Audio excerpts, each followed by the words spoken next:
चलिए सीधे चलते हैं 2025 की एक जबरदस्त सर्वाइवल थ्रिलर आइसफॉल की बर्फीली दुनिया में, जहां जिंदा रहना ही सबसे बड़ी चुनौती है।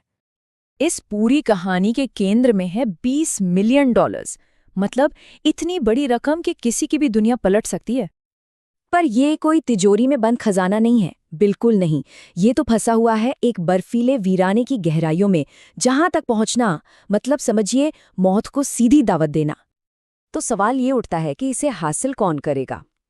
और बस यहीं से शुरू हो जाता है लालच और जिंदा रहने की जंग का एक ऐसा खूनी खेल, जहां हर कोई एक दूसरे का दुश्मन बन बैठता है। तो चलिए सबसे पहले ये देखते हैं कि भाई इतनी बड़ी रकम आखिर उस बर्फीली जगह तक पहुंची कैसे। ये जो पूरी डकैती थी ना, वो जितनी शातिर थी उतनी ही खतरनाक भी। लेकिन देखिए, किस्मत को तो कुछ और ही मंजूर था। प्रकृति का एक छोटा सा कहर और बस सारा खेल पलट गया। पूरे 5 महीने गुजर जाते हैं। फिर हारन नाम का एक मछुआरा उस बर्फीली झील पर कुछ ऐसा देखता है जो उसकी जिंदगी को हमेशा हमेशा के लिए बदल देता है। लेकिन ऐसा नहीं है कि हारन अकेला ही इस खजाने की तलाश में है। नहीं, झील पर और भी लोग मौजूद हैं और हर किसी का अपना अपना एजेंडा है।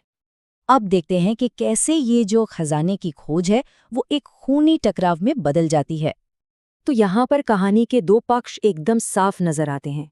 एक तरफ है ये खूंखार शिकारी और दूसरी तरफ है 2 लोग जो बस किसी तरह अपनी जान बचाना चाहते हैं।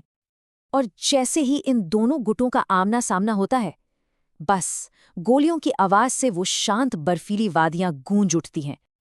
तो पहला सूटकेस तो हाथ से निकल गया है और अब असली खजाना उस डूबे हुए प्लेन में है, जिसे निकालना पहले से भी कहीं ज्यादा खतरनाक होने वाला है। इस खूनी खेल के बीच में 2 बिल्कुल अनजान लोग एक दूसरे का सहारा बनने पर मजबूर हो जाते हैं। हारन, जो इस जंगल को अपनी हथेली की तरह जानता है, वो अब शिकार से शिकारी बन जाता है। अपने ही दुश्मनों के लिए वो ऐसे जाल बिछाता है कि वो सोच भी नहीं सकते। एक छिपी हुई गुफा में जब वो दोनों साथ होते हैं, तब हारन अपने उस दर्दनाक अतीत का राज खोलता है जो उसे आज तक सोने नहीं देता। उसकी बेटी की मौत और उसके बाद उसकी पत्नी की खुदकुशी। और ठीक इसी वक्त कहानी में एक नया और पहले से भी ज्यादा खतरनाक खिलाड़ी आता है, रोड्स, जो इस पूरे खेल का असली मास्टरमाइंड है। रोड्स आते ही ये साफ कर देता है कि उसके नज़र में गद्दारी की सिर्फ और सिर्फ एक ही सज़ा है, मौत। और बस यहीं से कहानी अपने अंतिम और सबसे खतरनाक मोड़ पर आ पहुंचती है। सब कुछ दांव पर लगा है। एक लोकल आदिवासी झील के एक ऐसे खतरनाक राज से पर्दा उठाता है जो इस पूरी कहानी का अंत लिखने वाला है। शेरिफ, वो इंसान जिस पर सब भरोसा करते हैं, वही एक गद्दार निकलता है। सोचिए, उसने हारन और एनी की जान का सौदा कर लिया है, सिर्फ 5% हिस्से के लिए। अब जो आखिरी लड़ाई शुरू होती है, उसमें रिश्ते और वफादारी के कोई मायने नहीं रह जाते, बस लाशों का ढेर लगता जाता है। पेनी एनी को बचाने के लिए अपनी जान दे देता है, लेकिन मरने से ठीक पहले वो अपना लाइटर उस बर्फीली झील पर फेंक देता है और उसे आग का दरिया बना देता है, जिसमें रोड्स जलकर खाक हो जाता है।